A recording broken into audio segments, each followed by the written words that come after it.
Hello and good morning, everyone, and welcome to this morning's webinar, all around the Microsoft end of life products. Thank you very much for joining us this morning and giving us your time.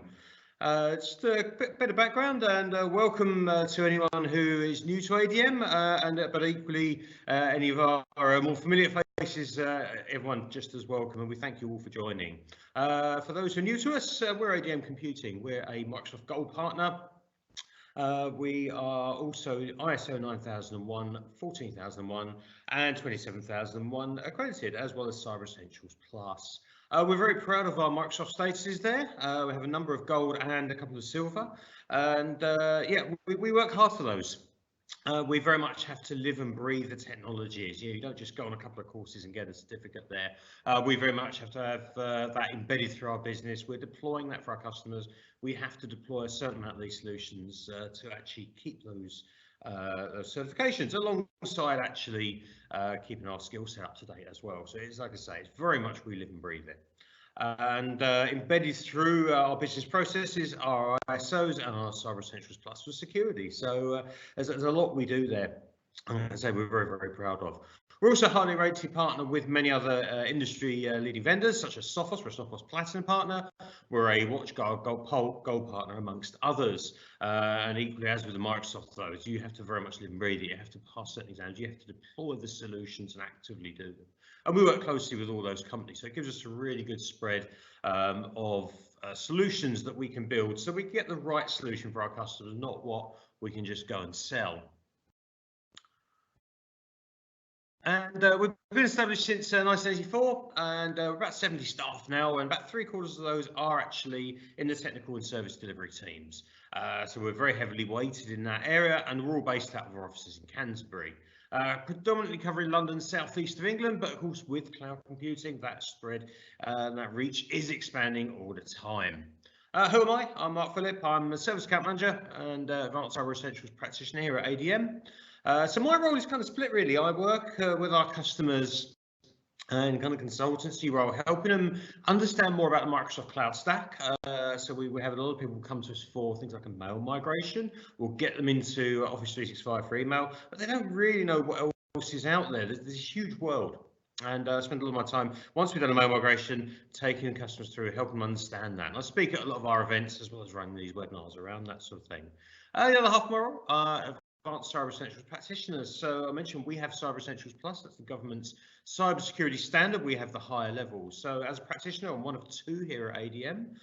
We help businesses through that scheme. So we audit their IT and their security, and we take them through and then give them advice on what they need to do to become compliant, and then help them through that stage to actually get their certificates, and then give advice on how to keep that up to date as well. So, and of course, the cloud work as well as the security work inevitably cross over. Cloud you can't do without considering security, of course. So the two mesh nicely together. So what are we talking about today? We're talking about the Microsoft end of life products that are coming up. And so I'm going to run through what we actually mean by that. What's this term we're talking about, and you know, what that means. What products are actually affected? What do we need to be having in the forefront of our mind?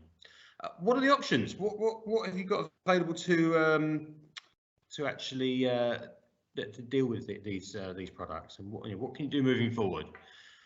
Equally, a lot of people ask me, well, what if I do nothing? You know, is the world going to end? Yeah, is it really a problem? And well, I'll just cover a little bit of some of the possible implications if we don't do anything to deal with this situation. Questions, you have got a Q&A box on your screen, so please do fire questions as we go through. What we tend to do at the moment, we find that we have the half hour, we get through the topics, and what we tend to do at the moment is we'll review the questions at the end, and what we do at the end is pop out a blog post on our website, on our LinkedIn site, as well as a link to the video. So if you've got any colleagues that want to see this afterwards, there will be this is being recorded, so we will pop that video out, and any questions we'll pop those out as part of that blog post as well, and that we'll circulate that with you after the event. The events team will be in touch just to pass that information back on to you. Just a very quick note, just stepping aside from the end of life topic today briefly, we're bringing this to you today using Microsoft Teams. Teams is part of Office 365, and it's the collaboration application that Microsoft has been developing over the last couple of years. It's one of the younger products in 365, but equally it's one of the products which has had the fastest adoption in Microsoft's history. It's all around collaboration, chat-based collaboration, document collaboration, but a large part of it is the ability to host meetings and events. So we're actually using the live event feed of that to bring you this to you. So again, if you want to talk to us more about that side of things, we can actually have that conversation separate of this webinar. We're also running some events up in London. We've just published them actually. We've got a modern workplace event at Microsoft's office in Paddington, and we're following that up with a security based event. We're talking Cyber Essentials, we're talking the Microsoft Security Stack as well. And Microsoft Teams that we're using today absolutely features all the way through that. So just a quick shout out to that. But back to the topic of today. What do we mean by end of life? Okay. So all software vendors will support their products for a period of time, usually a number of years. And by support, we mean that they will be doing feature updates to it. So you'll get some nice shiny new features over time. And equally, they, as if not more importantly, they will be producing security updates. We hear so much in the press these days about, security breaches, hacks, data loss, all this sort of stuff. And quite often, when it's traced through, a lot of these come down to security vulnerabilities in software. So the vendors, it's always a cat and mouse game in the security field. But there's this cat and mouse game of the vendors are always trying to stay one step ahead of the criminals. The criminals are trying to stay one step ahead of the vendors. And so the vendors are always producing security updates. And a large part of security best practice, and when we take people through things like Cyber Essentials, is keeping things up to date. Yes, we've all been there with Microsoft Update or any vendor updates that suddenly break things. We've all been there, we've all felt the pain over time at some time or another. But it's more important to be keeping up to date and keeping secure than perhaps having to fix the odd problem here and there. Some people try and avoid patching to a very large degree. Absolutely flies in the face of that best practice. There's ways we can manage security patching. We can test it before it goes into our production environments, all that kind of stuff. But we do need to do it. It's very, very important. And that's a large part of what these updates are. When we talk about supported software, it's supporting it so that you get these security updates. So with that in mind, what's actually affecting? When we say going end of life, as I mentioned, so Microsoft, like other vendors, they put dates on how long they're supporting the software. With Microsoft products, they tend to have historically 2 dates. They have mainstream support and extended support. So we released Windows 7. We then had a number of years where mainstream support was in play. That was all your security updates and a heavy set of product updates coming out constantly as well.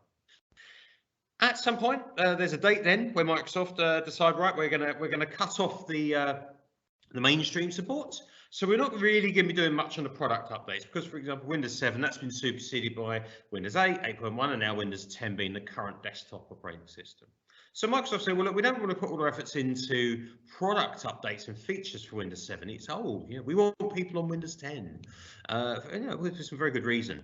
So what they say is, right, it's going to move out of mainstream support where we do the product and security, and it moves into extended support, which is predominantly security patching only. So we still get our security, but the product development stops. That then runs on for a few more years. Where we're at with these particular this particular software that I've got on screen now is that we are coming up to that extended support finish date. And the extended support finish date means that no more updates at all will come out for this software. So we've already gone past feature updates, but we will not get security updates. Now, what that also means is, and what we've seen happen in the past, is when all these updates finish, when the security patching finishes, we see an increase in the amount of malware out there that is targeting the vulnerabilities in these products, because the vulnerabilities are fairly well documented. They have to be for people like us to support the platforms. We know where the potential pitfalls are. We can deal with them. Unfortunately, though, the criminals can use that and write code that will exploit those vulnerabilities. So When these products go into life, we're going to likely see again a spike in malware that will take advantage of these vulnerabilities. So you become even more vulnerable if you're still running them. So Windows 7, Server 2008, Server 2008 R2, they all go end of life January next year, January 2020. So we're not even, what, 6 months, not even 6 months out now. 14th of January to be precise. We have another one impending soon, although perhaps slightly less impact, and that's SQL Server 2012 Service Pack 3. That ends in October 2019, this year. Good news there is Service Pack 4, so that we'd have a slightly easier route there. Come back to some of our options in a moment, but those are the key dates. So if you are running Windows 7 desktops or laptops, if you are running servers on 2008 or 2008 R2, and if you haven't acted now, you do need to. Now, it's not all doom and gloom. It sounds it, isn't it? What are our options? We've got quite a few, and to be fair, this is a much wider conversation than we've got time for this morning.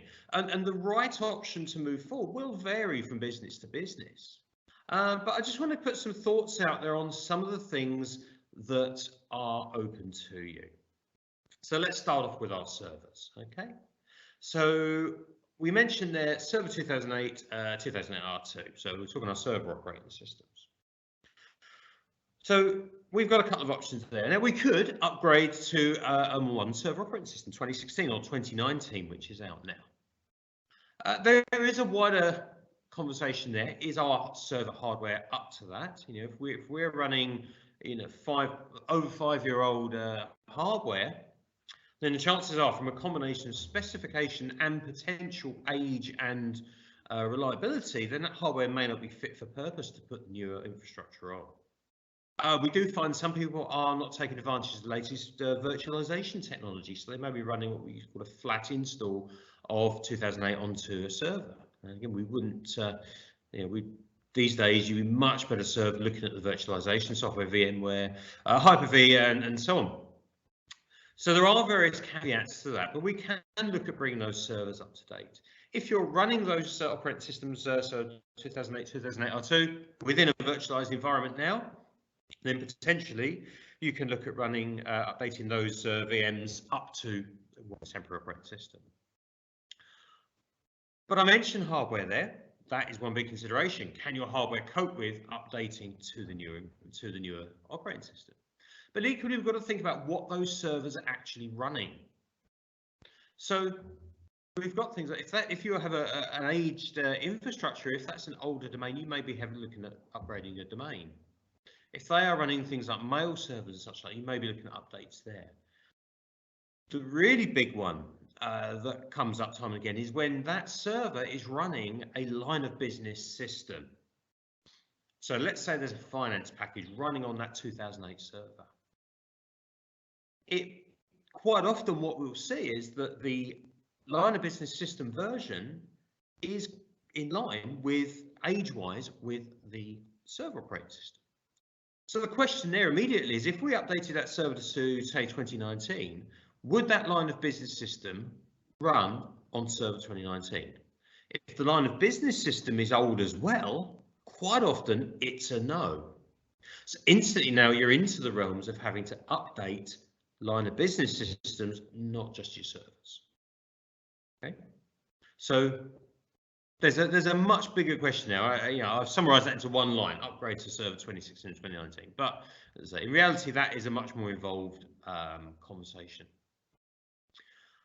Now, it may be actually that you look at, well, actually, yeah, this line of business system, it's getting on there. It's not really servicing us. We've got an upgrade date available. We can update it. We can enter the servers. That's fine. I'm going to jump a couple of points there, though, on that slide. And actually, it might be time to say, well, is that now fit for purpose for our business, that line of business?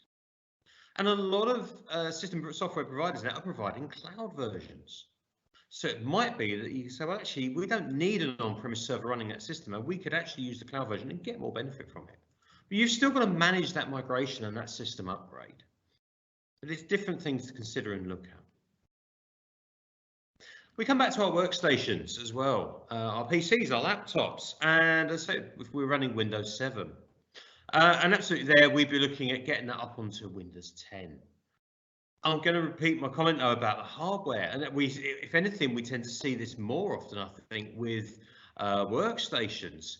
That if you've got a PC that was supplied with Windows 7, chances are that's easily getting on 4 or 5 years old, if not older. And those sort of age machines, although on paper we might look at the Windows 10 specifications, and it says yes, you know, the minimum required, you can get Windows 10 to run on it, and you can. However, in practice, by the time you've got Windows 10 on, you've got your security running, you've then got your line of business systems running, you'll find that actually the resources and the compute power of that old machine aren't sufficient, and you're going to have a poor user experience. Equally, when you factor in purchasing Windows 10 licensing, and then perhaps having, if you are using someone like an outsourced provider, especially, you're going to have costs, engineering costs to upgrade those machines. Even in-house, you're still going to have resource time. You're going to have to assign your IT staff to actually do that upgrade. So sometimes we quite often find, particularly with things like PCs and laptops, that actually if you've got 4 or 5 year old kit running Windows 7, now's a really good time to say, look, we just need to upgrade and get a new kit. Because even if we didn't, the chances are 4 or 5 year old laptop, it's probably going to fail in some other way. The motherboard, the RAM, the hard drive, any of the components, they're going to fail at some point. It's when, not if, really, at that sort of age. So it's a really good opportunity to update your hardware as well. And again, that can also potentially be used to drive forward transformation in the business. If you've got everyone with a PC at their desk, but actually people are now mobile working more, perhaps now's the time for laptops or things like services. So, you know, that's the sort of thoughts to consider there. So, I've touched on it already, the hardware updates, absolutely. Move to cloud, I did touch on that previously as well. And with the move to the cloud, this is a much bigger conversation, but for a lot of businesses, they're considering cloud already. And we're now doing a lot of work with businesses and saying, well, we have an on-premise infrastructure. We have a very, what I would call traditional infrastructure. But we now have a lot more mobile workforce. We're looking for more better value for our money in our IT spend. We need better security, and a lot of people are finding now that as we work with them that the going to cloud, it ticks the bright boxes for that. And the road we will go down, and let's take if I take a fairly traditional infrastructure there, someone may have a server with email on premise, with some files on-prem, that sort of thing. So it may be, if we took you to say Microsoft 365, what we would then do is move your email into Exchange Online. We'll take your files into OneDrive and SharePoint. We'll take your security into the various areas of the M&S package. So all of these we can talk about separately of this, and we're running separate events to go into more depth. But just to give you some thoughts there. So we take all our security into M&S. We've then effectively done everything we do on premise, but we're doing it in the cloud. Let's take those line of business systems. It may be that we look at something like Microsoft Dynamics 365 for our CRM. It's a huge suite of products in there for almost every area of the business. Or we may look at things like Sage Cloud or various other ones on the market. Most of the mainline vendors are all producing cloud options now. So it could well be a really good time to look and try and make that move. And by that point, if you are more mobile, then as we're seeing increasingly with businesses, people are mobile working a lot more. They're working out at customer sites, they're working on the go in coffee shops, work from home, all of these different things now. It's becoming a lot more common. And it gives businesses a lot more agility and the ability to actually work in a much more flexible and reactive manner. So absolutely, cloud could be a really good option here. Even if you're not quite ready for a full cloud move, going cloud first. And there are reasons why, you know, internet connectivity, for example. Some offices still struggle getting good internet connections. So, yeah, there are genuine reasons, legitimate reasons why we may not take someone full cloud. But it could be that you could maybe say, if we're running perhaps a mixed estate, we may have some servers on 2013, 2016. Perhaps we've got a couple of old ones on the 2008.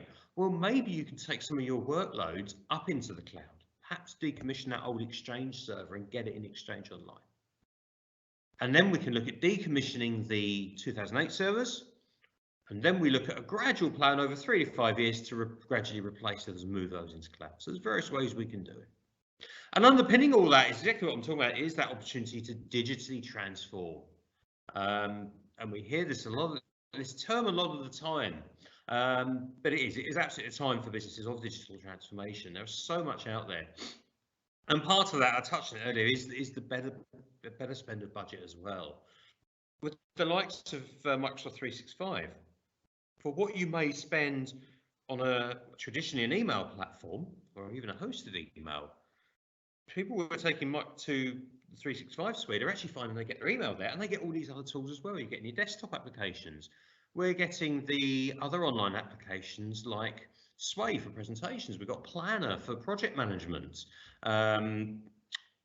Whiteboard that we can interact on things like this. Teams, of course, included with most of the 365 subscriptions. And yes, we're getting all these extra tools that we can use for relatively the same money. So actually we're getting more bang for our buck. So it's really a great time, can bring a lot of benefit. So hopefully there's a few thoughts there on some of the ways you could take this. As I say, exactly what's right for each business definitely will vary from business to business. But there's some of the things I want to try and give you some food for thought today. And yeah, hopefully that's the beginning of the conversation if you're not looking at some of this already. Now, people do ask me with these things, what if I do nothing? Is it all just doom and gloom? Are you getting worried about nothing, Mark? And what happens? So I've kind of touched on some of this already, but just to go a little deeper depth, the security element absolutely is the big one. We've heard of ransomware, where your machine, your data gets encrypted, and you then get held to ransom. You're asked for a number of Bitcoin, the online currency, and allegedly your files will be released when you pay an amount of money in that currency. Now, in practice, people like the police, they will advise do not pay the ransoms. And what we see there is that actually there's a couple of very good reasons. Apart from the fact you're funding crime, they're also, how do you know that these criminals are going to be very nice people and release your data for you? That they are criminals after all. How do you know, even if they do apparently release your data, how do you know that you're actually free of them? How do you know they've not kept that backdoor into your systems? So there's a lot of risk there.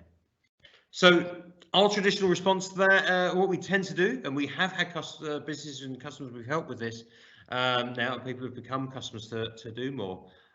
We actually basically flatten everything. If you are encrypted, we format your machines and we start from scratch and we restore from your backups. And that way we know it's clean and we've started fresh for you. But it does throw in, of course, reliance on things like backups and having good quality backups as part of your disaster recovery plan. But these are the sort of things that you're going to be at greater risk of if you have these unsupported operating systems. And some of the headline malware that we've seen in the press recently has been taking advantage of vulnerabilities in unpatched systems. So it is a massive security risk. Equally, if you were to have a data breach as a result of this, and then if this were a reportable data breach, which a large number are now under the GDPR rules, then if you reported the ICO and you had to talk about what you had in place to prevent this happening, you would struggle to justify why you were using an unpatched operating system. And again, we're starting to see now the bigger fines coming through. Again, I don't like to scaremonger on these, but they are a fact. We've seen BA recently, for example, had a breach and had quite a big fine. So there is the options there. So if you've done nothing, you're more likely to be heading into that territory. What we equally have seen, though, let's put some reality in it, is that if you have taken all reasonable steps, then your SEO will take that into account. And I've actually known businesses have reported a breach, and their feedback came back, no further action, and no fine or anything, because they had taken all reasonable steps. They'd clearly identified where the breach happened and then they'd secured that hole. So it does work both ways, but you are at massive risk in that sense. Now, the other thing there where you may also fall foul of is if you adhere to any compliance standards that requires software to be supported and patched. Cyber Essentials is one. That is a requirement that software is supported by the software vendor in question. So That's one of the things. We also state with Cyber Essentials that any software patches of a higher critical nature must be installed within 14 days. So if you're running software that is out of date and not receiving security patching, even if you have Cyber Essentials, you've effectively invalidated your certificate. And if you have any compliance standards you adhere to that have a similar requirement, again, you could find yourself in breach of those. And when we increasingly, apart from best practice, we're also seeing now requirements for these sorts of things as a term of contracts. The next step on from that is if you then continue to use that out-of-date software, you invalidate your compliance standards, potentially you could even be in breach of contract. You know, that's where that kind of the direction that conversation goes. So it does have knock-on effects to things like that as well. A couple of useful resources there, just to wrap up there. ADM Computing's website and social feeds. We do put various things out on there, as well as putting out information about all our different events. There's my social feeds, in particular my LinkedIn. I'm a bit more active on LinkedIn and Twitter, and I'll try and share security advice as well as some of the advice and the new features coming out from the Microsoft Cloud, Microsoft as well. A very important one when we're talking about this topic, though, is that bottom link there, and I'm just going to actually leave that on screen for now for you for a moment. And that lifecycle policy, that is Microsoft's website. All the Microsoft products are listed in there. So if you think I'm running this version of the serverless, I'm running this version of Office, for example, then you can go onto that website, you can pop in the name of the software, and it'll tell you when it's going to be going end of life. So if you're building your IT strategy, certainly talk to people like us. We can give you advice on this. But if you wanted to have a look yourselves, that's a really good resource, that one, and it'll really help you keep on top of it. Just a little nod to the future. Again, this is an ongoing thing. We're talking about Windows 7, we're talking about the Server 2008. Office 2010, that goes end of life. I think it's around October-ish or later part of next year. So again, these dates, once we get past the Windows 7 Server 2008, the next thing that goes end of life there will be the 2010 and onwards after that. But that's a really good resource there. So do put a follow on ADM or myself. We do post, try and post various information on both the security and the cloud, the Microsoft Cloud Stack as well. And there we go. That brings us to the end. As I said before, any questions, we'll go through, just review those, and we'll pop those out with the blog post. We have been recording today, so we will actually, once we get this rendered, we'll get this uploaded to our YouTube channel, and we'll circulate that link as well. We'll try and get that out within the sort of next 24 hours, barring any problems with getting it downloaded. So yeah, you'll hear very soon from us. The events team will circulate that. In the meantime, if you've got any questions or any thoughts you want to follow up on this, do get in touch with us. Yeah, I'm more than happy to have a conversation. And as I said earlier, this whole end of life, what do you do next? It does vary from business to business. And what I might suggest for one business is probably not going to be right for someone else. We'd need a slightly different flavor, whether that's cloud first, whether it's on-premise replacement. Yeah, there's all different ways we can do it. But whatever way it is, we can keep you up to date, we can keep you secure, and help you get more advanced, better benefit out those more advanced packages. Thank you again very much for your time this morning. I hope that's given you some useful information and some food for thought. We only have half hour for these. We run these as a bite size, so it's not too much out time out your day. Hopefully give you some food for thought, some things to think about, and some conversation starters. So do reach out to us if you've got any questions or if you want to discuss anything in greater depth. Equally, if you want to talk about any of the wider security, Cyber Essentials, security audits, Office 365, Microsoft 365, Azure, all of that good stuff. Again, you know where we are. We've got a widespread here with those gold partnership statuses, so we don't just talk about this. We've got more events coming out. They'll be on our website, so you've got the web link there at the top. There's the events page. Keep an eye on that. A couple of headline ones. We've got a couple of events up at Microsoft. In fact, 3 in September and October. We're running one all around Microsoft 365. We've got another one around security, and then we've got another one we're going to be planning around focusing on Microsoft Teams and SharePoint specifically. So there's a lot of good stuff. We've got Microsoft in Paddington, up to the Microsoft offices, and run events up there. So really well received and usually very well subscribed. So do jump on the event site on our website there, and then you can book on if you'd like to come along to those. We do also run other webinars. We've got more in the pipeline. I think we're going to be planning some more around 365, probably security as well. We're just planning some of those at the moment. Again, it all goes on that website with our social feeds, so do keep in touch with that. And yeah, otherwise, again, thank you for your time this morning. I hope it was useful. Wish you a great rest of the day. Thanks a lot.